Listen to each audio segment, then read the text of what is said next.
Bismillahirrahmanirrahim. Insyaallah. Assalamualaikum warahmatullahi wabarakatuh. Alhamdulillah wassalatu wassalamu ala Rasulillah sayyidina wa mawalah la haula wala quwata illa billahil aliyyil azim amma ba'du. Alhamdulillah segala pujiannya adalah milik Allah yang memberikan nikmat pada kita semuanya, nikmat Islam, nikmat iman dan nikmat ketakwaan. Semoga dengan segala nikmat yang Allah titipkan hari ini pada kita menjadikan kita hamba-hamba Allah yang selalu bersyukur, hamba Allah yang selalu diajaib, hamba Allah yang selalu ditolong oleh Allah Subhanahu wa taala. Salat serta salam kita haturkan pada junjungan kita Nabi besar Muhammad sallallahu alaihi wasallam. Allahumma shalli wa sallim alaihi. Semoga beliau berkenan menjadikan kita satu di antara umatnya yang mendapatkan syafaatnya nanti di yaumil akhir. Amin ya rabbal alamin. Bapak Ibu rahimakumullah. Alhamdulillah telah hadir bersama kita 38 member. Oke, kita sambil menunggu kita sapa-sapa dahulu. Insyaallah yang hadir pertama dari Jawa Timur hadir, insyaallah. Pekanbaru siap hadir, Jakarta hadir, Jogja hadir, siap Ustadz belajar, Masya Allah. Jogja, semoga Allah jaga selalu Jogja. Menarik, beberapa pekan yang lalu ke Jogja dan memang tetap aura Jogja itu beda gitu ya. Saya Jawa tapi ketika ke Jogja rasanya beda gitu. Orangnya lembut-lembut gitu, Masya Allah. Udaranya segar. Banyuasin hadir. Ya, Kerinci Riau, Masya Allah. Dari timur ke barat semua telah hadir, Insya Allah. Baik, Bapak Ibu rahmatullah. Hari ini kita akan melanjutkan kajian kita tentang ilmu magnet rezeki yang akan kita konekkan dengan ilmu sejarah sirah sahibi. Saya memang masih tetap asik sekali ketika menggunakan ini. Dan ini sebisa mungkin Bapak Ibu punya bukunya juga. Kajian magnet rezeki gitu. Baik. Dari pembukaan saja langsung dituliskan oleh Ustaz Nasrah rahasia keajaiban itu. Rahasia keajaiban tersimpan dalam satu kalimat yang ada di bawah sini, di poin paling pentingnya. Kita akan hari ini akan bahas tentang rahasia keajaiban. Ustaz Nasrah ingin menyampaikan pada kita sesungguhnya tentang rahasia keajaiban yang beliau rasakan ketika beliau terperosok dalam 21 miliar gitu ya amanah yang dimilikinya. Ternyata salah satu di antara yang kemudahan yang diberikan Allah wasilahnya dengan kalimat-kalimat ini. Di saat sedang ada masalah berat seperti ini, jangan memikirkan diri sendiri, tapi pikirkan orang lain. Ini adalah rahasia yang tidak banyak orang tahu, kalaupun tahu, tidak banyak orang yang mau melaksanakannya. Itu poin banget. Saya tidak mungkin tidak bahas tentang sisi tentang teorinya, karena teori sudah sangat banyak sekali. Saya ingin hanya sharing beberapa hal gitu ya. Di sini poin penting dalam ini adalah sebuah hadis Rasulullah sebenarnya. Ini sebagai untuk memasuki dalam sebuah poin. Allah fi auni abdi, maka abdu fi auni akhihi. Hadis sahih Muslim kalau salah ini. Dan dia sangat dari dulu saya hafal sekali hadis ini. Dari kayak termasuk hadis-hadis pendek yang mudah saya hafalkan dan ini hadis-hadis sangat masyhur, sangat terkenal sekali. Wallahu dan Allah fi auni abdi akan menolong seorang hamba, maka abdu selama si hamba tadi itu fi auni akhihi, dia menolong saudaranya. Poin besarnya adalah gini, ketika kita pengen ditolong oleh Allah Subhanahu wa taala, maka tolonglah orang lain. Bahasa gitu. Karena sistem di dalam Islam banyak sekali hal-hal yang seperti itu. Ketika itu kayak cermin diri kita. Kalau pengen ditolong sama Allah, maka tolong orang lain. Kalau kita senyum pada cermin, maka orang di cermin pun akan senyum sama kita. Kalau kita marah sama cermin, ada orang juga akan marah sama kita. Mungkin kita marah sama bawahan, dan bawahan gak mungkin marah sama kita. Tapi sampai rumah ternyata pasangan kita marahin kita. Kadang gak jelas alasan cuma sangat sepele. Martabak, minta dipesenin martabak manis, ternyata kita bawa martabak asin. Kan gini doang, masa dimarahin sih? Itu ada aura balik gitu ya, namanya gemak yang kembali. Mungkin bisa jadi suara anak buah atau karyawan kita, orang-orang di bawah kita, digemakan kembali oleh pasangan kita gitu. Maka kita dapati bahwa satu hal Allah memberikan cermin tadi. Ketika kita pengen ditolong sama Allah, siapa sih penolong terbaik? Allah, gak ada penolong selain Allah. Nah, penolong terbaik itu Allah itu tadi menyampaikan kalau mau ditolong sama Allah, maka tolonglah orang lain. Dan ya, Allah akan menolong seorang hamba selama hamba tersebut menolong saudaranya. Sepakat Ibu. Ya, boleh sambil tulis ya. Allah akan menolong seorang hamba selama hamba tersebut menolong saudaranya. Kalau ingin ditolong Allah, maka tolonglah orang lain. Maka saya ingin membukain gini, sebuah kisah. Ini mungkin beberapa kali saya sampaikan dalam sebuah kesempatan, mungkin tidak mengapa ya, saya ulang kembali kisah ini. Jadi sekitar 2 atau 3 tahun yang lalu gitu ya, 3 tahunan yang lalu lah, di bulan November, saya ingat sekali bulan November kami umroh. Umrohnya bersama Travel Ustadz Nasrullah, teman Rizky, Travel Mihrab Kolbi. Dalam keberangkatan umroh ini ada satu keluarga dari Malang, menarik. Ketika kami datang gitu kan, saya kedatangnya biasanya karena SOP-nya datang ke bandara itu 3 jam sebelumnya, dan kami para pembimbing 4 jam sebelumnya. Dan Kudaro saat itu saya wanti-wanti takut khawatir kalau misalkan nanti kurang on time, jalanan padat gitu ya, saya 5 jam sebelumnya. 5 jam sebelumnya kalau misalkan agak mundur kan masih dapat 4 jam sebelumnya. Ternyata jalanan lengang dan lancar, saya sampai di bandara lebih cepat daripada biasanya. Bingung juga, masih sepi sekali gitu. Maksudnya sepi dari tim kita, tim travel. Dan Kudaro ada 2 pasangan, ada pasangan datang dari Malang. Landing lebih cepat karena ngikutin jadwal pesawat yang ada, menyapa kami. Bapak, dan saya jadi salah satu jamaahnya. Oh ya, kenalkan diri sebentar, habis itu yaudah, karena belum manasik, saya manasikin. Terlihat beliau sangat antusias gitu ya, terlihat sekali memang beliau berpendidikan. Dari cara beliau mendengarkan, cara beliau bertanya, sangat penuh dengan pendidikan, tereduket sekali gitu ya. Lama usut-usutnya ternyata beliau seorang dosen di Universitas Brawijaya, dosen ilmu bisnis, manajemen dan bisnis. Oh, oke, ini orang pintar berarti ini. Habis itu perjalanan waktu kami umroh, melaksanakan umroh sampai di kota Madinah gitu, keliling-keliling di kebun kurma gitu kan, beli foto-foto dengan sebuah buku, saya nggak tahu itu buku apa gitu. Habis itu orang-orang pada merebutin beliau, minta foto. Ini siapa gitu. Belum paham juga sampai di kota Mekah, di Arafah. Pas di Arafah itu ada orang juga yang mau foto-foto beliau. Saya penasaran kembali. Yang minta foto salah satunya adalah seorang pembimbing umroh juga, selevel, bahkan level lebih tinggi daripada saya gitu ya. Level lebih tinggi daripada saya secara senioritas gitu ya. Lebih sepuh gitu ya. Pokoknya pembimbing senior. Ternyata juga minta izin, Ustadz saya minta izin foto dulu sama beliau. Saya penasaran siapa antum gitu kan. Makanya diajak ngobrol-ngobrol, ternyata beliau adalah seorang trainer. Ya nggak beda jauh sama Ustadz Nasrullah. Gitu, seorang trainer bisnis. Beliau punya ilmu bisnisnya karena ngajar ilmu bisnis, seorang dosen di Universitas Brawijaya. Dan beliau mengamalkan sebuah ilmu Islamik. Dan satu ketika pulang dari selesai umroh, kami pulang, saat itu kami nunggu cukup lama di Jeddah gitu ya. Maka pas lagi nunggu di Jeddah itu saya nanya-nanya, Coach, apa yang rahasia motivasi antum apa gitu ya.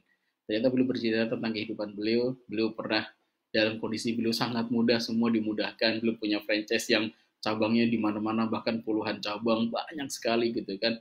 Tapi satu titik franchise itu tadi hilang semua, boom, menguap gitu kan. Dan dia meninggalkan dengan sekitar 8 miliar amanah yang harus ditanggungnya. Rumah semuanya sudah, aset sudah habis, ternyata masih banyak juga amanah-amanah yang ada. Nah saat itu apa yang dilakukan beliau? Menariknya adalah beliau kan orang mentor bisnis kan, mentor bisnis. Qadarullah kena ujian dan musibah gitu kan, dan beliau kepleset di situ, punya amanah sampai 8 miliar. Boleh ditulis di sini yang punya amanah. Dan pasti nggak asik ya, dicari-cari orang, di debt collector datang. Beliau punya mobil beberapa, sekarang mobilnya habis, tidurnya beliau juga di garasi bersama anak-anaknya. Satu ketika beliau sampai agak, yang paling sedih itu adalah ketika orang tuanya datang. Orang tuanya semua nggak ada yang tahu kecuali satu keluarga ini. Beliau nggak cerita kepada siapapun, orang tuanya nggak tahu bahwa beliau punya persoalan. Nah, satu titik beliau cerita, ketika itu mertua datang ke rumah, harus ngasih, kan nyiapin makanan-makanan. Sedangkan uang nggak ada lagi, sudah habis nih. Allah, gimana ini gitu. Udah Qadarullah udah cari sana cari sini, ternyata bisa memberikan itu. Dan Qadarullah satu titik beliau masih punya tabungan 3 jutaan, dicerita. Dan satu titik itu pula ada temannya yang menelpon bahwa beliau butuh bantuan. Beliau dalam kondisi sudah pas-pasan, nggak ada lagi income yang masuk, jangan amanah yang cukup besar, 3 juta dibandingin 8 miliar, menurut nggak ada apa-apanya. Tapi itu yang tersisa. Qadarullah di sisa yang itu pula, temannya datang minta bantuan, ya sudah bismillah dibantuin. Hanya tersisa beberapa ratus ribu saja. Allah karim. Ya udah, kenapa milih gitu Coach? Ntar ada alasannya, beliau mencoba alasannya. Dan selanjutnya apa yang dilakukan beliau? Beliau punya amanah besar. Setelah itu apa yang dilakukan? Karena beliau mentor bisnis, beliau cari di antara teman-temannya Ada nggak sih teman-temanku yang mendapatkan persoalan yang sama seperti diriku? Ternyata ada di antara teman-temannya yang memiliki persoalan finansial yang bahkan lebih besar belasan miliar amanah yang dimilikinya. Maka dicari gitu kan. Ya sudah, dia bantu buat sistem perbaikan di perusahaannya dari awal gitu, di coaching tim-timnya gitu. Saat bisnis ini berjalan dengan lancar dan alhamdulillah sudah mulai profit. Ketika sudah mulai profit kembali gitu kan, maka si ownernya tadi tanya, Anda harus bayar berapa? Kita belum punya akad di awal. Gitu. Kita harus bayar, Anda harus bayar nanti berapa? Alhamdulillah perusahaan Anda sudah mulai bersinar lagi, sudah ada profit lagi gitu kan. Gitu. Maka selanjutnya mas sahabat ini sama coach tadi itu disampaikan enggak, kan di awal udah dibilangin akadnya, ya udah aneh pengen nolongin ente, bukan, aneh tahu ente coach bisnis gitu kan, aneh pengen profesional nih, ini bayarin berapa, enggak, aneh udah bilang aneh pengen bantuin ente, udah. Kan lumayan kalau misalkan gue dikasihkan belasan juta atau mungkin puluhan juta gitu dari coaching yang sudah cukup lama, ya mungkin sudah 8 miliar kan mungkin akan berkurang beberapa belas juta gitu atau puluh juta gitu kan lumayan juga kan. Tapi tetap beliau menyampaikan bahwa saat saya ingin meraktekin hadis ini, Allah fi aunil abdi maka abdi fi auni akhihi. Allah akan menolong seorang hamba ketika hamba itu menolong sama saudaranya. Saya saat itu ketika di Jeddah tuh keinget banget duduk gitu kan. Kursinya saat itu sudah penuh, kita duduk di pembatas saja gitu duduk saya merenung. Saya malu banget. Kenapa hadis ini udah saya hafal? Bahkan huruf-hurufnya saya hafal banget pendek kan gitu kan. Kalimatnya sangat-sangat kental di hati saya gitu. Wallahu fi auni abdi maka abdi fi auni akhihi. Cuman secara pengamalan jauh. Mungkin pengamalan di level 99, saya baru di level 1 gitu, meyakini hadis ini. Belum yakin hadis ini benar-benar 100%, 99,9%, udah hampir full gitu. Saya merenung saja, ada orang kayak gini ya gitu ya. Dan mengamalkan hadis itu benar-benar maksimal, totalitas gitu. Enggak. Karena yang dibilang kepada owner tadi yang sudah mulai sukses kembali, sudah mulai profit kembali perusahaannya, enggak, akad kita ada, saya pengen nolongin, udah. Mungkin bagi teman-teman mungkin itu adalah basa-basi awal saja. Bahwa beliau cuma pengen nolongin, gak pengen untuk apa yang sebagainya gitu kan, gak pengen ada finansial apapun. Ya, ternyata beliau benar menyampaikan itu dan sampai endingnya beliau tidak mau bahasanya dibayar gitu. Maka si teman kan bingung, ya Allah, aku dari yang tadi minus banyak gitu ya, sekarang sudah bisa plus gitu, bisa ada profit sebagainya, sistem sudah mulai jalan di perusahaan, kan bingung, nggak mudah nih mikirnya nih. Gitu. Kalau misalkan dikasih akad pak, ya udah 20 juta atau mungkin 100 juta beres kan, maka akad selesai gitu. Aneh nggak, si owner tadi mungkin nggak akan banyak kepikiran, aneh harus bayar dengan apa gitu. Allah. Maka apa yang terjadi? Disinilah nanti pertolongan Allah digerakkan. Orang tadi itu nggak rela kalau misalkan belum nggak bisa balas jasanya walaupun misalkan sedikit dari temennya ini yang seorang coach bisnis gitu. Apa yang terjadi? Kan seorang bisnismen, temennya pasti seorang pebisnis juga gitu. Mereka biasanya punya komunitas tersendiri, komunitas bisnis gitu kan. Dan perkumpulan itu disampaikan kalau kalian butuh coach bisnis, kalian butuh orang trainer yang men-training tim-tim kalian gitu kan. Dalam finansialnya, dalam perusahaan-perusahaan kalian, maka ini orang rekomen banget nih. Dia bantuin aneh dari minus yang banyak sebegini. Dan beliau nggak rela kalau misalkan gitu kan, ini orang kalau nggak punya job gitu bahasanya. Orang kalau misalkan kebaikan beliau nggak tersebar, kayak ini nggak rela banget disebarin kemana-mana gitu kan. Apa yang terjadi? Tidak lama setelah itu, beliau sangat terkenal di mana-mana gitu kan. Nah baru kan di awal tadi udah akadnya adalah akad yang tolong-nolong, sudah ingin ditolong sama Allah gitu. Maka selanjutnya beliau pun profesional, dia dididik ngajarin perusahaan-perusahaan yang lain dengan profesional pun dengan pembiayaan yang profesional. Jadi udah bisnis to bisnis gitu. Di awal bener-bener tuh. Walaupun tapi setelah itu dia belum punya amalan-amalan yang lain, belum punya pesantren kalau nggak salah di Lombok di sana di timur itu membuka pesantren buat anak-anak sana free buat pesantren dan entertain pesantren untuk entrepreneur diajarkan juga selain mereka belajar agama mereka belajar bisnis gitu karena background ownernya adalah seorang bisnis gitu. Nah menarik ya tadi setelah itu ya Allah gitu tersebar di mana-mana banyak orang butuh coach bisnis perlahan-perlahan amanah yang 8 miliar itu pun terbayarkan. Paham maksudnya kan ayah bunda bapak ibu semuanya di sini loh ketika kita fokuskan pada kalau misalkan si coach bisnis ini fokus dengan 8 miliar dimilikinya dengan amanahnya itu mahal lebih parah lagi misalkan dia hanya fokus dengan kekurangannya dengan minusnya dia nggak akan bergerak gitu ya. Tapi ternyata difokuskan ketika dia punya amanah itu, gitu. Dia coba cari teman-temannya, ya mungkin amanah mereka jauh lebih berat daripada beliau, lebih gak mudah daripada beliau, yang mereka butuh ditolong gitu kan. Fokus beliau bukan menolong dirinya gitu. Beliau dikejar-kejar orang pasti untuk membayar amanah-amanah itu. Tapi beliau gak fokuskan untuk itu, dia fokuskan kepada orang-orang yang mungkin bisa beliau tolong. Dan ternyata dari pertolongan disitulah pergerakan dari tangan-tangan Allah bahasa itu. Rezeki-rezeki Allah tadi itu seperti air bah datang bertubi-tubi sampai belum menyampaikan saya pengen punya cita-cita, saya punya harapan gitu, punya kayak goal dreamnya adalah saya sebulan hanya bekerja 7 hari, setelah itu saya nggak kerja lagi, setelah itu biarkan itu amalan untuk amalan yang lain. Maka beliau keliling biasanya coaching per bulan itu, entah kadang ke Jakarta beberapa tempat dikunjungin, gimana usaha pembelajaran kemarin, gimana dievaluasi, datang Jakarta, Bandung, dan beberapa kota-kota besar sebagainya. Kadang bilang kok lebih bebas, iya lagi di Jakarta, kadang di Lampung gitu kan, di update saya ngeliat pergerakan dulu di Facebook, Masya Allah gitu, sisanya sebulan yang 3 pekan ini buat apa, belum fokus tadi untuk mengajarin orang-orang, ada komunitas-komunitas bisnis di mana, di Jawa Timur, dan beliau juga buat pesantren yang ada di Lombok, Masya Allah gitu.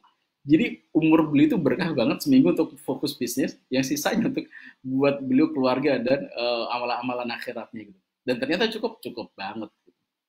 Allahu Akbar. Maka di sini ingin sampaikan Bapak Ibu semuanya. Kisah ini bagi saya sangat jelek banget. Kenapa saya ngelihat langsung bagaimana fokus awal gitu, ketika di awal orang pada minta foto sama beliau, saya juga ngerti ini siapa gitu kan. Dan sepanjang perjalanan saya ketika ceramah langsung direkam terus, ini orang kayak penasaran gitu kan. Memang sisi beliau mungkin apa ya, exciting banget untuk pengen belajar, untuk belajar itu kuat banget gitu ya. Sejarahnya apa stat sebagainya, sejarah sirah di sini saya jelaskan gitu sampai direkam beliau. Ternyata di balik itu semuanya beliau seorang terkenal dan beliau seorang mentor bisnis besar gitu ya, dan beliau seorang pembelajar yang pasti. Dan yakini satu hal tadi yang membuat saya banyak belajar di beliau, beliau guru saya, dan beliau mengajarkan tentang satu hadis yang begitu melekat kuat, wallahu fi aunil abdi maka abdu fi auni akhihi, sama dengan kalimatnya sampai oleh Ustaz Nasrullah barusan di awal di pembukaan dari rahasia keajaiban di bab ke-22, fokus untuk bantu orang lain. Usaha kita seberapa sih bahasanya gitu ya kan, ketika kita nyari misalnya nyari uang sebagainya, mungkin kita bisa, kalau misalkan kita punya tangan di garuknya kita cuma segini nih gitu, misalkan ambil beras kita paling segini doang bisa ngambilnya. Tapi kalau misalkan kita fokus memberikan segini ini kepada orang lain, dan ini yang disukai Allah Subhanahu wa taala, Allah akan mengirimkan dengan kekuasaan yang rizki yang min haitsu la yahtasib. Basic. Paling penting mana? Dapat pertolongan Allah atau pertolongan tetangga? Pertolongan Allah.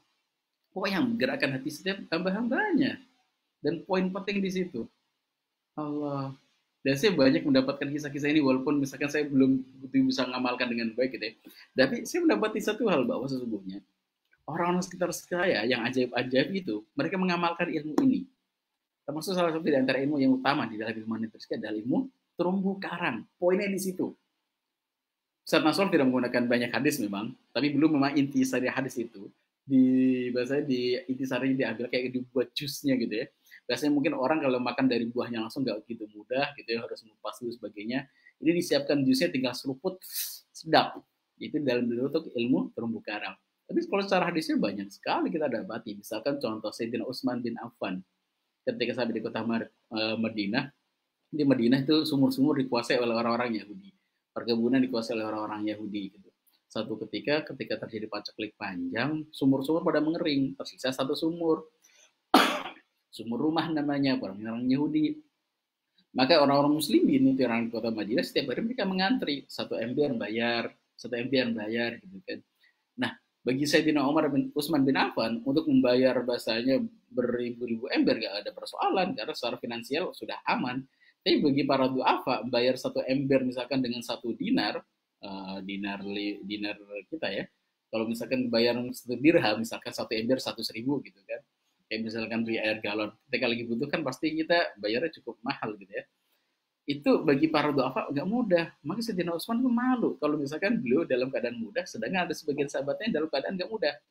Bahkan salah satu Rasulullah meminta pada pemilik sumur tadi, mau nggak kalau misalkan sumur itu mendapatkan pengganti sumur di surga? Nggak mau pokoknya katakan. Kalau kau mau menginfakkan itu, maka kau akan mendapat sumur di surga. Maksudnya apa? Dia akan masuk surga juga, gak mungkin dia sumurnya doang yang masuk surga, dia aja kagak gitu.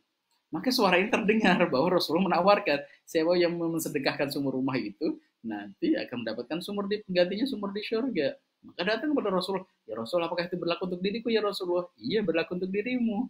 Ya sudah, sebenarnya ya Rasulullah permisi, gitu kan? Setelah itu permisi, terjadi negosiasi dengan orang Yahudinya. Orang Yahudi, boleh nggak aku beli itu sumurmu? Nggak boleh. Oh, ya udah, kalau gini aja, kalau itu kan sumber pencarianku gitu. Aku beli mahal, enggak boleh. Kalau mau gini aja, kita bagi setengah-setengah. Kata Sayyidina Utsman mencoba menawarkan. Gimana kalau setengah-setengah? Maksudnya kita ganti setengah hari ini, satu hari ini untuk diriku, besok untuk dirimu. Hari ini diriku, besok untuk dirimu. Nanti masih punya pemasukan dan nanti punya pemasukan. Dipikir orang Yahudi ini, Sayyidina Utsman adalah seorang bisnis, dia akan nyari untung juga. Oh ternyata dia mau investasi di air. Sedangkan belum bukan itu sifatnya. Kenapa? Hak air itu hak milik bersama. Gitu. Apalagi kalau yang lain sumur-sumur sudah itu, ini ada kekayaan yang sebenarnya nggak boleh dikuasain oleh untuk pribadi. Gitu. Kayak sungai dikat untuk saya sendiri nggak bisa. Itu adalah milik bersama. Makanya saya itu dia udah pikirin ternyata Yahudi kena apa namanya kena pranknya Sayyidina Utsman, nanti kita akan tahu ternyata itu prank gitu ya. Yaudah sepakat dibeli kalau nggak salah 12.000 dirham, sekitar 12.000 dirham itu sekitar apa ya 8 miliaran kalau nggak salah, sekitar 8 sampai 12 miliar gitu dalam hitungan kita saat ini. Oh ya udah dibayar 12.000 dirham, beli gitu kan. Makanya sudah hari ini taruhnya Yahudi pada ngantri gitu, orang-orang muslimin ngantri untuk ngambil air, bayar. Besoknya jatah siapa? Jatahnya Sayyidina Utsman. Ya sudah, Sayyidina Utsman bilang, ya udah para sahabatku semuanya silakan ambil sumber ini gratis. Dan silakan ya ngambilnya 2 kali, hari ini buat sama besok. Jadi besok kalian nggak perlu beli dan silakan kalian gunakan sumur ini. Oke, kalian ngambilnya sebanyak mungkin yang kalian butuhin gitu kan. Halal semuanya gratis. Oh. Maka hari itu rame banget ambil. Pas besok Yahudi ngubinnya, ayo air. Ternyata nggak ada yang datang. Besoknya lagi rame lagi. Besoknya lagi pas Yahudi jualan, air kok sepi gitu, nggak ada yang datang. Besoknya lagi pas rame pas masalah Sayyidina Utsman, maka datang lagi dia menginterogasi, ada apa? Kenapa pas Utsman rame, pas aku sepi? Ternyata Sayyidina Utsman tidak membayar, maksudnya tidak memperjualkan air itu, digratiskan. Pas digratiskan, kamu telah menipuku, wahai Utsman. Dengan apa aku menipumu? Engkau menipuku dengan sumber ini pembagiannya. Kau pikir kan pembagiannya setengah-setengah. Kenapa di masamu orang begitu banyak dan di masaku begitu sepi? Gitu. Maka disampaikan saudara, aku tidak menipumu. Karena pembagian kita bukan pembagian volume air. Pembagian kita adalah pembagian waktu. Setengah untuk dirimu, setengah untuk diriku. Gitu kan? Makanya kita karena kita pembagian waktu untuk diriku ya terserah aku mau diapakan. Tas waktumu ya terserah waktumu mau diapakan. Gitu. Aku tidak merusak sumur ini dan digunakan seperti biasanya juga. Hanya saja aku tidak memperjualbelikannya. Memang sumur ini adalah miliknya Allah SWT dan ini tidak layak untuk dibisniskan. Ini adalah milik umum. Enggak bisa. Kalau gitu gua harus membeli semuanya. Enggak mau, kata Sayyidina Utsman. Aku cukup dengan setengahnya. Enggak, gua harus membeli semuanya. Ya sudah, berapa kau akan jual? Aku menjual dengan 12.000 dirham. Enggak boleh. Enggak mau aku membayar semahal itu. Ya sudah, 8.000 dirham. Maka total terjual dengan harga 20.000 dirham. Total sekitar 20 miliaran dibayar oleh Sayyidina Utsman. Walaupun sebenarnya nggak terlalu butuhin dengan yang selanjutnya itu. Maka setelah itu datang kepada Rasulullah, ya Rasulullah, aku menafkahkan sumur ini untuk di jalan Allah. Apakah aku akan mendapatkan sumber di surga? Iya, aku akan mendapatkan sumber di surga. Maka setelah kejadian itu, belum mengeluarkan puluhan miliar gitu ya untuk orang-orang muslimin yang membelinya dari orang Yahudi tadi. Apakah boleh jadi miskin? Nggak ada kamu Sayyidina Utsman menjadi miskin. Bahkan Masya Allah gitu ya, rekening kita orangnya masih hidup, rekening kadang udah mati karena nggak ada isinya. Berbulan-bulan nggak ada isinya nih gitu kan, mati. Tapi Sayyidina Utsman bin Affan, kalau misalkan Bapak Ibu dapat ya, biasanya kan kalau ada pembangunan hotel gitu kan, di depan hotel tuh kayak ada apa namanya IMB gitu kan, izin mendirikan hotel.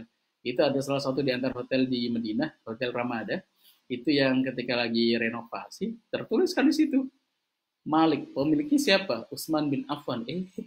Masya Allah sampai sekarang tahun 2020 itu hotel itu masih ada atas nama Sayyidina Utsman bin Affan, mengalir tuh. Dan dengan sumur rumah tadi juga ada kebun kormanya itu terkenal sekali ketika musim panen nanti akan dipanen dan akan dibagikan di musim Ramadan.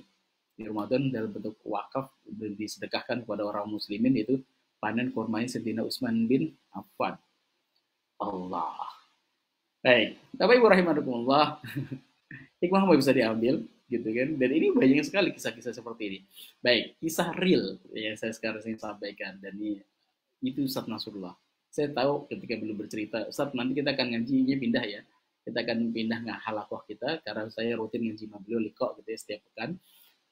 Kita itu hari Selasa kalau nggak salah, makanya setiap Selasa saya datang ke rumah beliau ngaji gitu. Rumah beliau yang dari Orchid itu, Orchid Residen, rumah paling dekat dengan masjid, rumah terbesar juga saat itu. Kita akan pindah. Kenapa Ustaz? Rumahnya udah laku. Beliau nggak cerita kenapa lakunya itu, kenapa beliau itu nggak cerita. Hanya setelah itu, setelah lamanya baru bercerita, ternyata beliau punya amanah 21 miliar dan dia harus dijual. Kalau nggak salah paling 1 miliar atau 2 miliaran atau biasanya 3 miliar gitu kan. Tapi kan masih besar.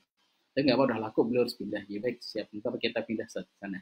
Tapi sampai satu titik nggak pernah itu beliau pindah dari situ, dan beliau mulai mengenal di Monet Rezeki, ngajar sebagainya gitu ya, menolong teman-teman yang mana kita ngaji di rumah beliau. Beliau kan gurunya, tapi menyiapkan makanan, menyiapkan teh, menyiapkan martabak sebagai Ustaz Nasrullah sebagai uh, malu ini para muridnya ini.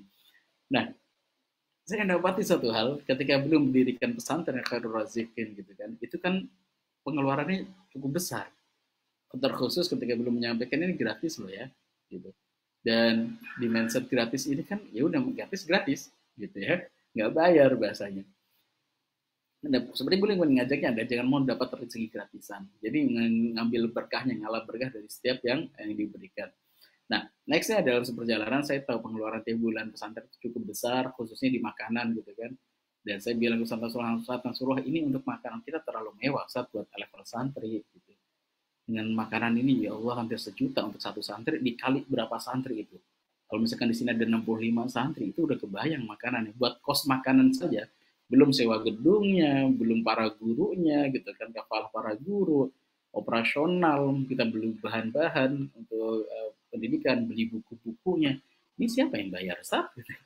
Ya udah Masya Allah gitu. Pergerakannya yang saya tahu adalah salah satunya buku. Bapak Ibu ketika megang buku ini, buku yang mega bestseller di mana-mana, ini kan ternyata itu cukup besar tuh, ratusan juta itu, atau rekening membesar, gitu.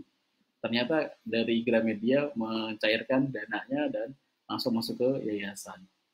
Dan awal-awal bulan gitu saya mendapati ya, oh perjalanan gitu terus. Ketika di akhir bulan belum broadcast, ayo kita yuk hidupin, siapa mau sedekah sebagainya di hari Jumat gitu kan. Itu buat cover tadi ketika apa namanya, untuk kebutuhan pesantren gitu. Saya mulai kepikiran satu hal itu, saat itu belum ada Dinafrasikin launching, dan beliau 3 bulan pertama kalau nggak salah sampai kurang sehat gitu ya, harus asam lambungnya meninggi karena itu hal baru, mikirin hal yang baru sebagainya. Tapi masya Allah keberkahan itu ternyata Dinafrasikin diterima oleh masyarakat dengan sangat begitu antusias. Oh, bum bum bum bum. Dan alhamdulillah sampai sekarang saya tidak mendapati cerita lagi bahasa di akhir bulan gitu ya kan, langsung bahasa ketar-ketir ini bayarnya gimana sebagainya gitu kan, dengan operasional pesantren. Allah gerakan hati orang.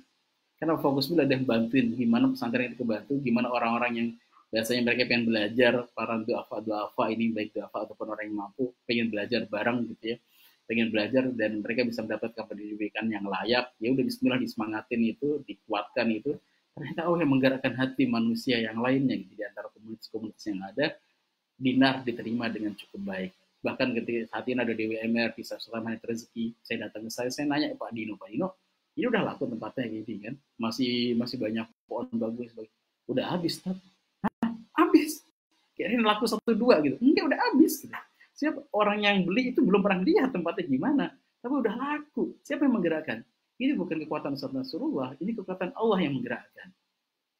Maka poin besar di sini adalah rahasia sini. Beliau sampaikan rahasia itu ke sini. Rahasia keajaiban itu di mana?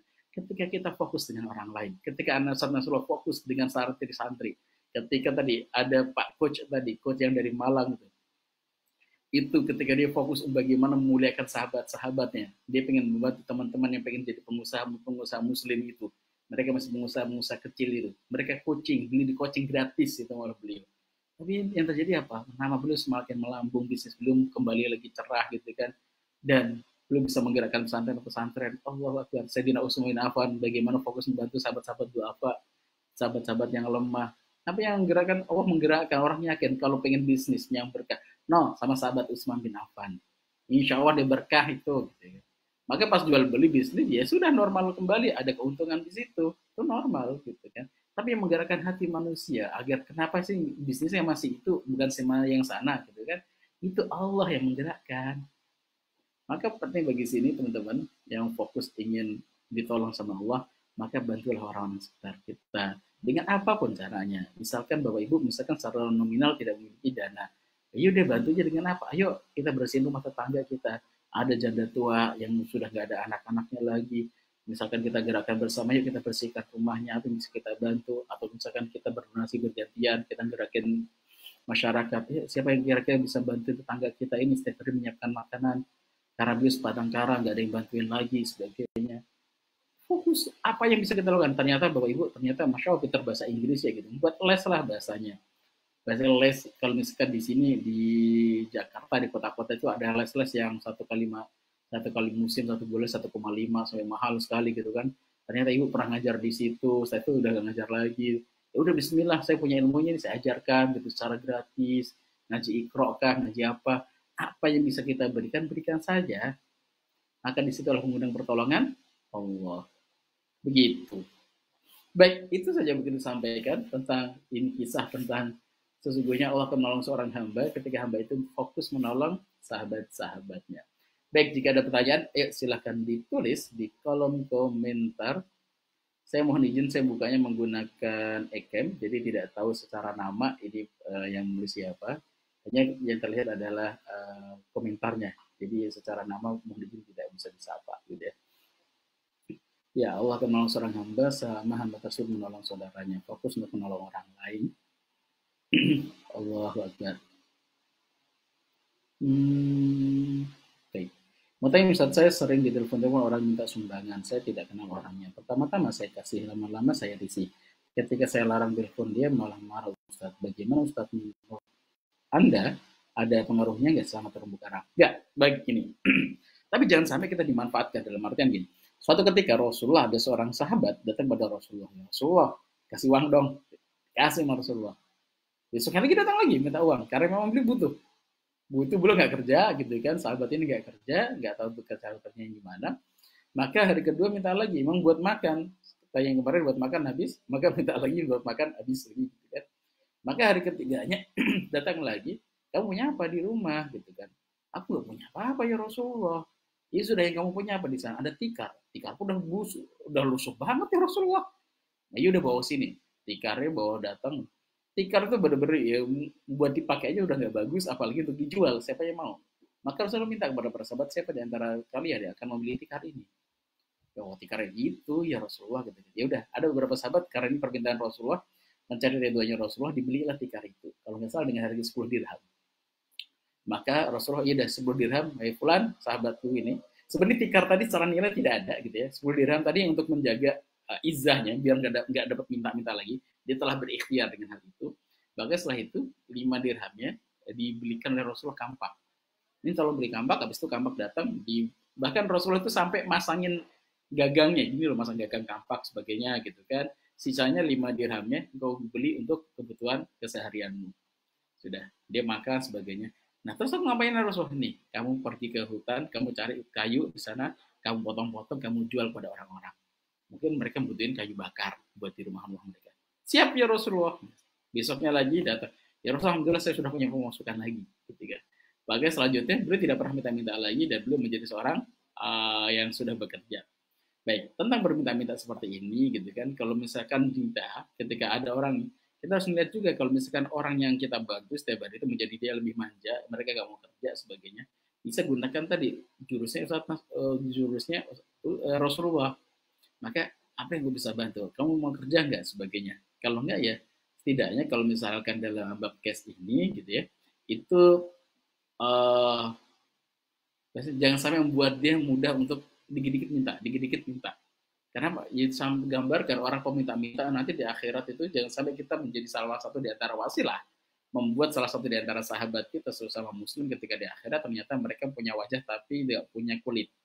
Jadi wajah cuma tengkorak. Kenapa? Ini para peminta-minta. Wajahnya misalkan seburuk itu.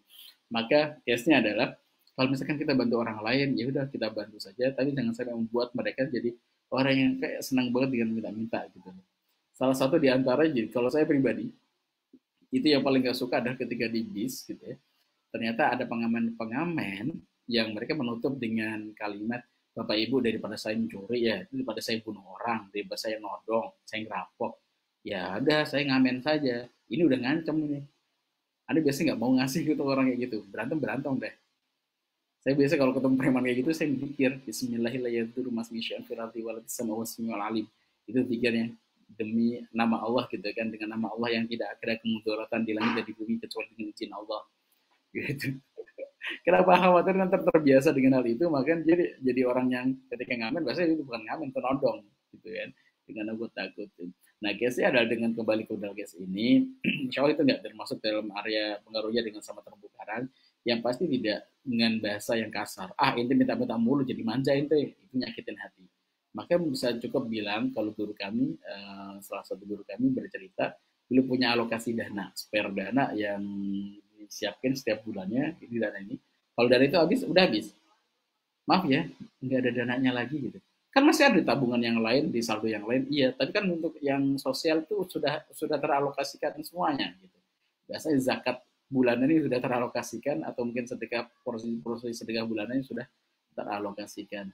Jadi ini silahkan, semuanya pasti akan kembali kepada case masing-masing. Ini tidak semua orang yang kita minta itu pasti kurang baik. Bisa jadi memang mereka benar-benar dalam kondisi yang nggak punya sama sekali gitu ya. Maka semua kembali kepada pada penilaian masing-masing. Kalau menurut ibu itu memang jadinya jadi habit, maka silahkan itu di cut gitu. Tapi kecuali memang itu memang orang sangat-sangat butuh gitu, memang nggak ada jalur lain, kalau ibu masih mau bantu, itu akan jauh lebih baik. Tapi kalau efeknya jadi kurang bagus, menjadi seorang peminta-minta, itu jadi kurang bagus. Apakah nanti misalkan ada seorang ibu-ibu, dia nggak punya kerjaan, ibu misalkan pengen ngasihnya dengan cara, bu bisa nggak kalau misalkan ibu bantu saya di rumah, itu nyiram-nyiramin rumah, kayak nyiram-nyirami tanaman, bersihin tanaman, silahkan, itu bisa pakai jalur itu gitu ya, ngajakin mereka bekerja gitu. Oh, alat visual. Beberapa sekali saat saya menawarkan jualan teman saya kalau ke keluarga, dan alhamdulillah langsung diganti Allah SWT, Ustadz MR Bol, saya ditawarin ke kawan, saudara, dan closing 4 kaping 0,1. Alhamdulillah. Baik. Apa yang bisa kita berikan saja saat ya Allah penolong kita. Alhamdulillah. Siap. Oke, Assalamualaikum warahmatullahi wabarakatuh. Ustadz mau tanya, antara sedekah dan amanah didahulukan mana? Dahulukan yang amanah. Ya, tapi kan pengen dapat pertolongan Allah. Iya, dahulukan amanah. Nggak dapat pertolongan Allah? Enggak. Amanah tadi hukumnya wajib. Setiap wajib, pahala wajib itu tidak bisa tertandingi dengan pahala sunnah. Membayar amanah tadi hukumnya wajib. Bersedekah hukumnya sunnah. Dan Allah sangat senang ketika didekati dengan semua yang wajib. Gitu. Makanya kalau bisa itu ada satu ketika, satu momen gitu ya, ketika Pak Opik, Bang Opik itu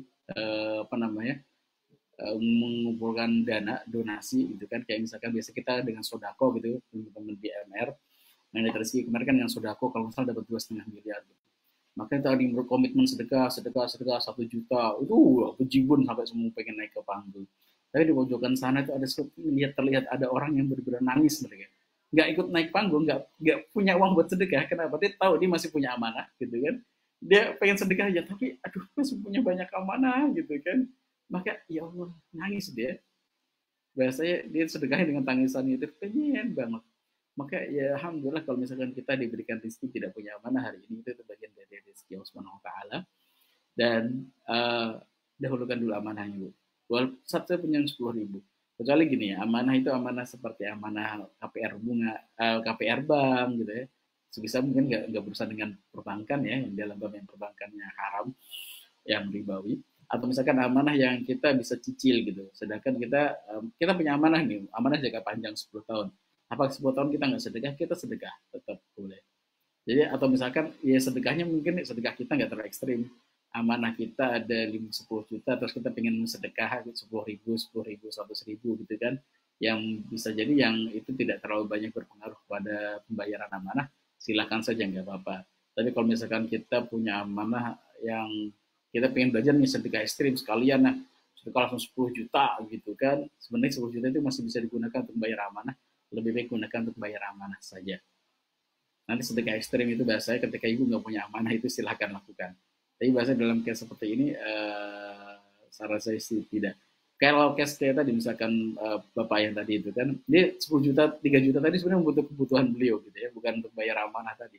Tapi belum tutupin itu buat sebagai sedekah dengan amanah yang sampai 8 miliar itu kan cukup besar sekali, bahkan 3 juta nggak terlalu banyak pengaruh. Makanya beli bismillah memulainya dari situ itu dipersilahkan. Jadi tidak 100% maksudnya hukumnya itu hitam dan putih gitu loh.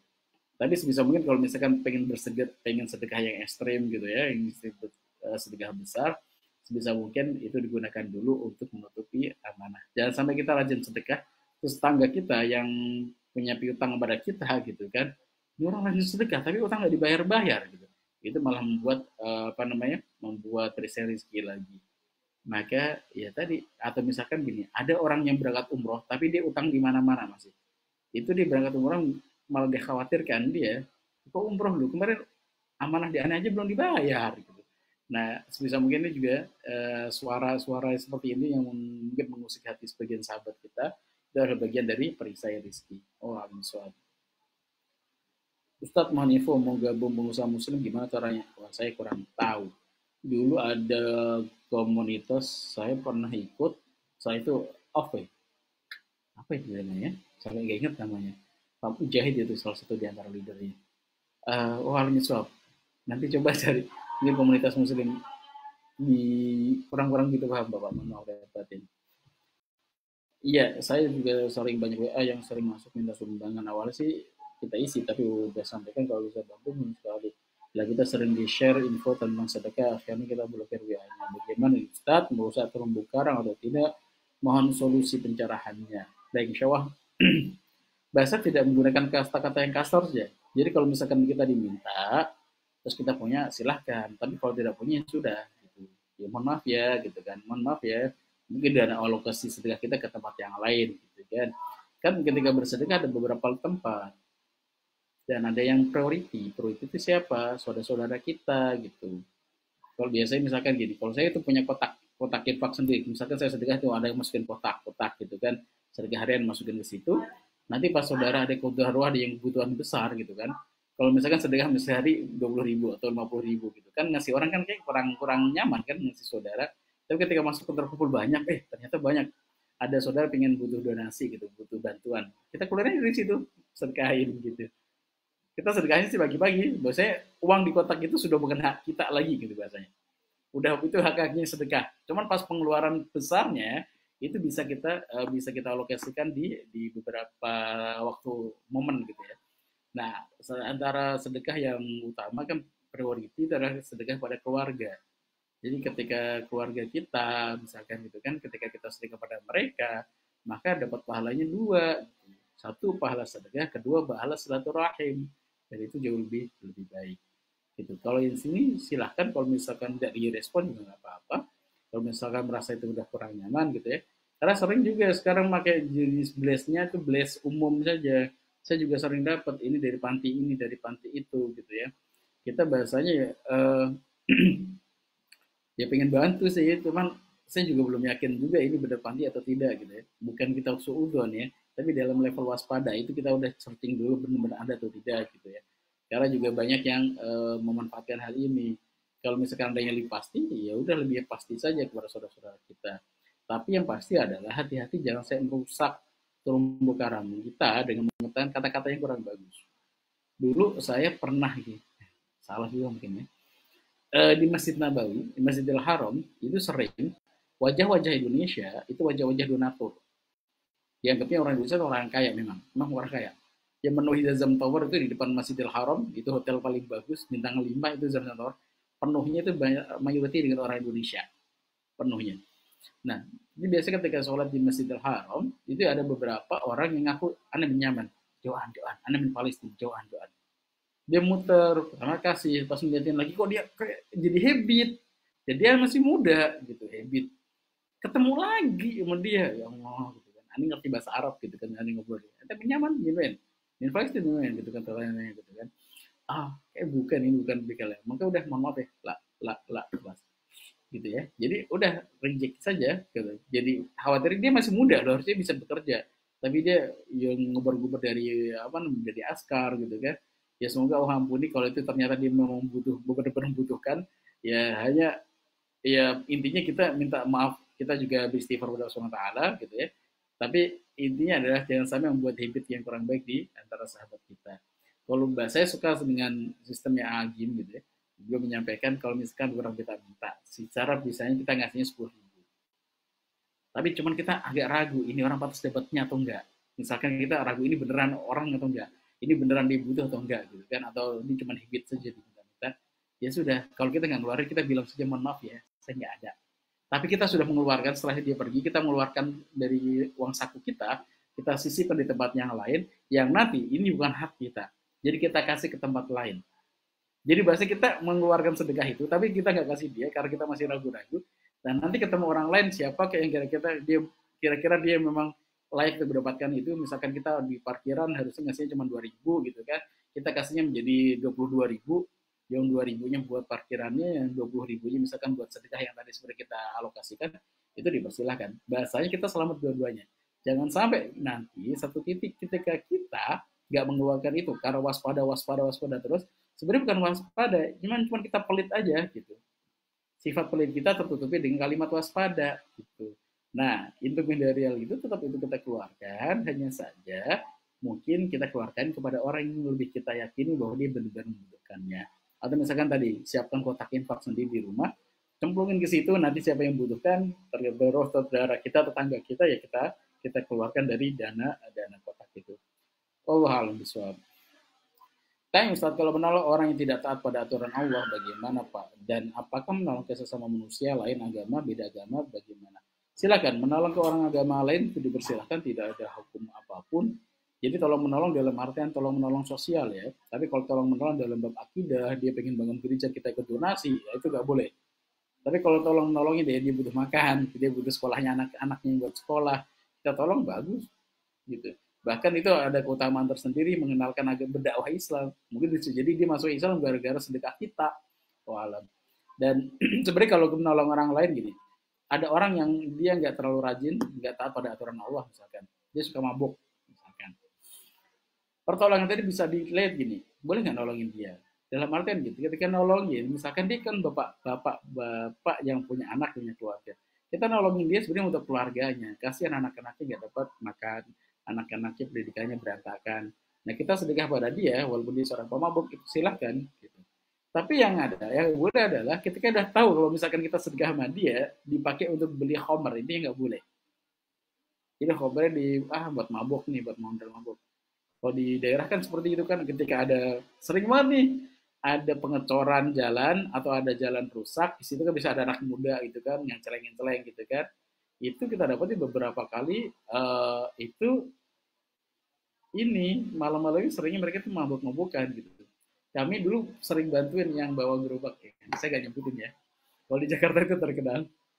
Mohon maaf. Adi jadi kayak bawa ondel-ondel gitu kan. Bawa ondel-ondel, cek terang gitu kan. Itu kan sebenarnya seru. Kita kadang ngedukasi. Sampai satu titik ketika kita lewat ada di situ ada ondel-ondel, pos ondel-ondel. Tapi sebelah pos ondel-ondel itu tempat nongkrong mereka ada homernya, ada minuman kerasnya. Anggur merah kalau nggak habis itu kita agak-agak mikir, kita kasih ini ternyata dibuat mabuk oleh mereka. Ya sudah, alokasiin aja ke tukang parkir atau ke bapak-bapak yang butuhin kira-kira. Tukang parkir biasa kita ngeliat tukang parkir kalau anak-anak muda gitu juga kurang terlalu semangat untuk kasihnya. Tapi kalau yang sepuh-sepuh kira-kira mereka punya anak, punya istri yang dinafkahi, nah itu mungkin akan jadi lebih menenteramkan hati. Nah, tapi untuk yang beda agama silahkan, ini dipersilahkan nggak apa-apa. Yang pasti bukan urusan agamanya, tapi hubungan sosial itu sangat-sangat dipersilahkan. Oh, lebih suap. Ustaz mau nanya bagaimana biar amanah bisa benar-benar cepat lunas. Karena kadang kita kan tergoda nih amanah baru saat masih butuh modal lagi buat berbisnis. Mohon maaf. Nasihat yang disampaikan oleh Kiai Fasir, kemarin kita dengerin gitu kan, teman-teman datang dari Pak Yai, Kiai Yusuf Nasrullah yang inspiring bagi beliau, dan beliau menyampaikan jangan sampai para berbisnis dengan amanah, gitu ya. Jadi udah Bismillah aja, ngalir aja. Kalau kita pengen mencari keberkahan, kita akan tinggalkan itu. Maka penting untuk ibu, ya tadi godaannya sebisa mungkin dimeremin Bu ya. Jadi bahasanya yang dicari itu bukan ketika kita bisnis bukan untung dan rugi. Wih, untungnya gede banget nih kalau kita modalnya segini, gitu kan. Bukan, bisnis bukan itu. Maka tanamkan dalam hati kita. Silahkan tulis, tolong tulis. Bisnis bukan masalah untung dan rugi. Sekali lagi, bisnis bukan untung dan rugi. Bisnis adalah surga dan neraka. Tolong tulis di area komen. Bisnis bukan untung dan rugi. Tapi bisnis itu adalah surga dan neraka. Sebisa mungkin kalau misalkan dari bisnis kita mendapatkan surganya Allah. Kayak Sayyidina Utsman tuh loh. Bisnisnya bukan untung rugi.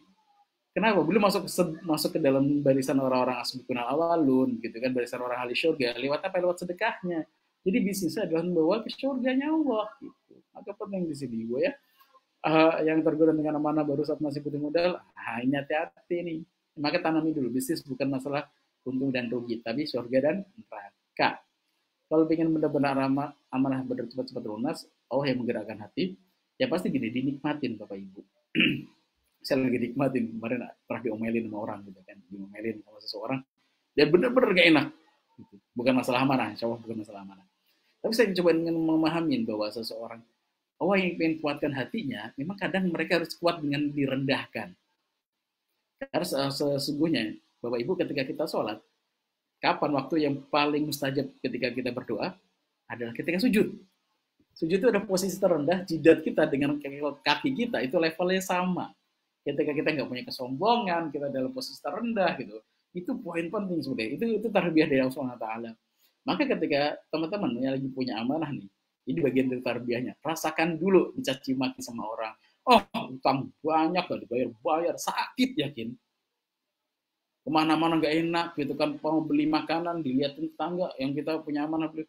Ketemu yang punya piutang sama kita gitu kan, kita punya utang ke sana, punya amanah ke sana, itu merasa gak nikmat gitu. Maka tanamkan dalam diri kita, itulah hamba. Memang dia nggak punya uang, nggak punya apapun gitu kan, ketika direndahkan dia nggak merendah gitu ya. Dia yakin bahwa dia mau merendah secara dia nggak punya sesuatu yang disombongkan gitu kan. Dia cuma meyakinin bahwa dia seorang hambanya Allah. Ketika menghambakan, direndahkan, kita udah terima aja itu aja ya Allah gitu kan. Lama-lama hati kita udah mulai kuat, gak terlalu deg-degan banget gitu kan.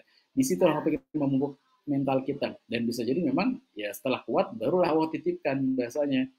Bahasanya kalau dicaci maki, direndahkan gitu, itu bayangkan kita itu seperti gelas yang kotor, terus kita dicaci maki itu dikasih kayak itu sabun itu kan rata-rata pahit gitu kan, menyesakan di mata, jadinya nggak enak gitu kan.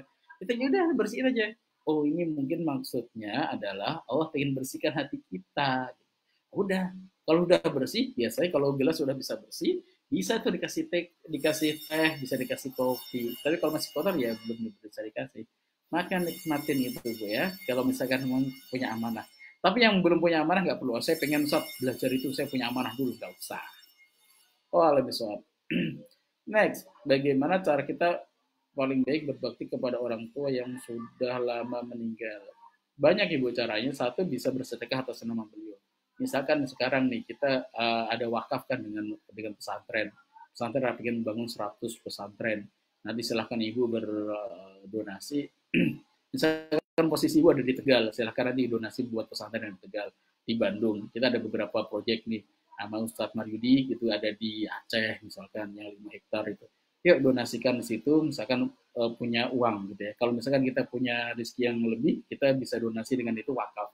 Wakaf kan selama pesantren tadi masih beraktivitas, masih ada kegiatan di sana, dan masih digunakan wakaf kita, maka Masya Allah itu akan terus mengalir pahalanya buat ibunda kita atau orang tua kita. Kedua, kita silaturahimkan kepada keluarga orang tua kita. Misalkan orang tua punya paman, sepupu, ponakan, teman kerabat, sebagainya, kita silaturahim ke sana, itu bagian dari tanda berbakti kepada kedua orang tua. Jangankan orang tua, Rasulullah saja dengan istrinya, dengan Ibunda Khadijah itu, teman-teman Ibunda Khadijah datang, Masya Allah, dimuliakan banget itu. Wah ini teman-temannya Ibunda Khadijah gitu, sangat-sangat dimuliakan. Nah itu bisa sambil itu jalan-jalan, misalkan kalau misalkan mudik, apa hukumnya mudik kalau misalkan niatnya seperti ini, bisa jadi hukum mudik itu sunnah muakkad gitu, sunnah yang sangat dikuatkan. Kenapa? Dengan mudik itu nanti kita bersilaturahim dengan teman-temannya Bapak gitu ya. Kalau misalkan saya Bapak sudah meninggal, almarhum ayah dan almarhum sudah meninggal, ya sudah, saya akan komunikasi silaturahim dengan pale-pale gitu kan, kakak dan adik-adiknya dari bapak saya. Ini bagian dari tanda bakti kepada orang tua. Kalau kuburan dibagusin, tapi bagian dari bakti, ya itu bagian dari bakti. Tapi saya kira itu tidak terlalu urgent ya, tidak terlalu dia dibuatin kuburannya kuburan yang sangat high gitu ya, kuburannya yang kuburan mahal yang setiap bulan ada iurannya berapa juta gitu kan. Saya pikir itu tidak terlalu urgent. Lebih urgent adalah ketika kita bersedekah atas nama beliau, dan bukan atas nama beliau sebenarnya juga cukup. Bahkan amal baik kita akan mengalir kepada orang tua kita. Kenapa? Mereka yang mengajarin kita. Dan kalau kita dapatin kebiasaan orang tua kita ada yang gak bagus, misalkan orang tua kita galak dulu, kita gamparin, pak pok, dikit-dikit gamparin gitu misalkan. Untuk didik sih niatnya. Tapi terus kita tahu itu kurang bagus misalkan gitu kan. Kita nggak didik anak kita dengan cara itu juga bagian dari berbakti kepada orang tua kita. Jangan sampai dosa itu berlanjut menjadi dosa estafet gitu ya. Yang nanti ya dosanya dosa terus ngalir juga.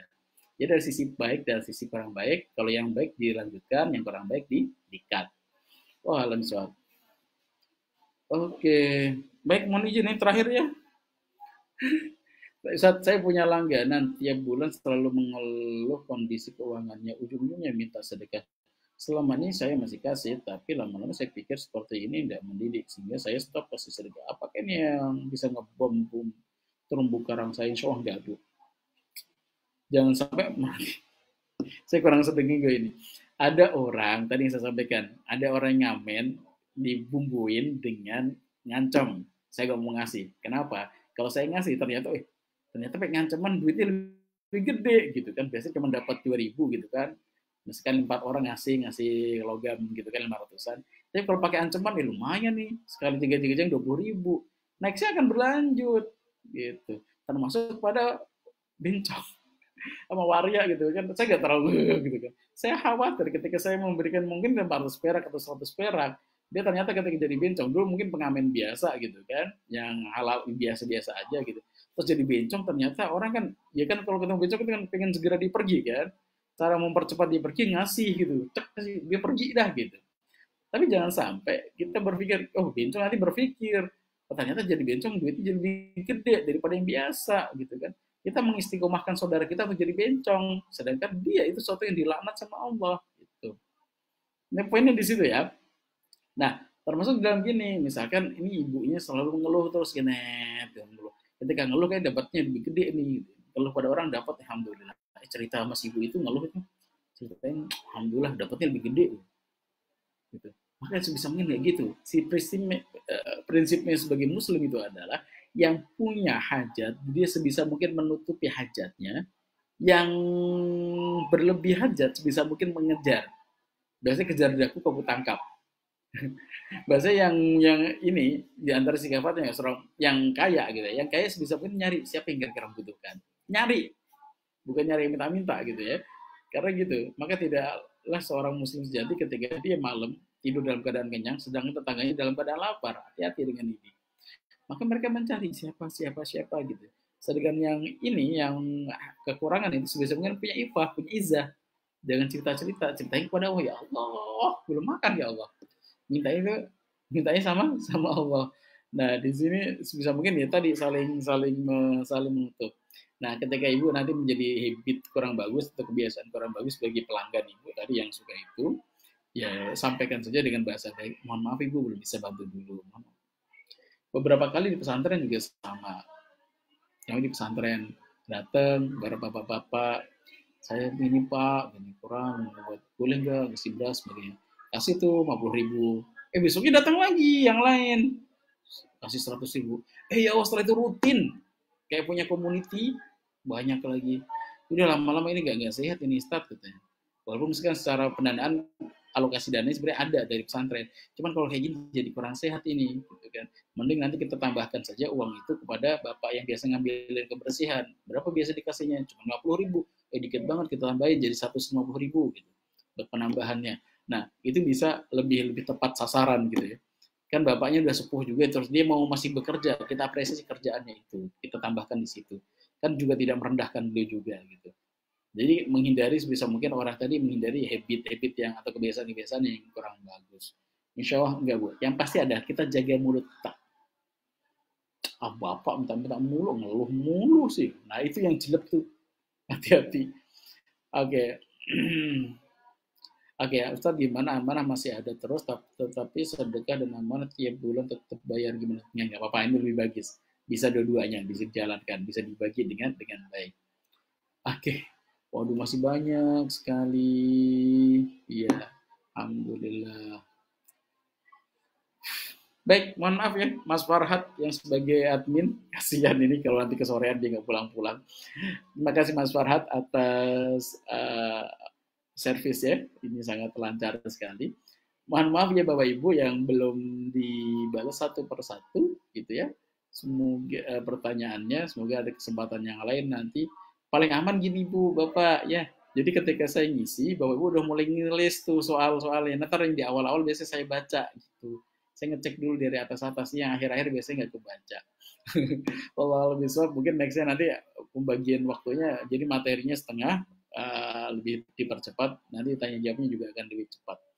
Wah, lebih suap, dan ini penutupnya seperti komentar Bapak Ibu semua, bisnis bukan untung rugi, tapi bisnis masalah syurga dan neraka kita. Itu harus jadi catatan utama. Nggak penting kalau misalkan bisnis kita ternyata melimpah ruah, tapi neraka semakin mendekat. Yang penting itu adalah bisnisnya untungnya banyak, surga juga semakin mendekat. Itu yang pengen diharapkan semuanya. Baik, semoga Allah menolong kita semuanya. Di sini banyak jalur untuk kalau berdonasi itu sangat banyak. Di sini bisa donasi ke pesantren seperti di timeline yang ada gitu ya. Bisa ke MR Box, saudara-saudara kita yang membutuhkan sekitar kita. Juga bisa berdonasi dalam bentuk wakaf. Bisa berdonasi dengan kalimat-kalimat yang baik. Misalkan ibu ternyata jago IT, jago buat desain gitu kan, membuat aja quote, ada quote bagus, dibuat desainnya, publish nyantar jadi viral, itu kan menjadi inspirasi kebaikan, inspirasi positif, menjadi guru bahasa Inggris, menjadi guru ikro, menjadi guru ngaji, mungkin bisa datang ke pesantren, Bu saya pengen bersihin pesantren, silahkan gitu kan, apapun yang bisa kebaikan bisa kita lakukan, misalkan menjadi kebaikan bagi kita. Oh lebih suap, makasih sekali, salam buat Malik ya, Malik juga salam buat ibu ya. Baik, kita tutup dengan hamdalah, alhamdulillahirabbil dan doa kafaratul majelis. Subhanaka wa bihamdik, asyhadu an la ilaha illa anta, astaghfiruka wa atubu ilaik. Salam satu sama dan terhubung.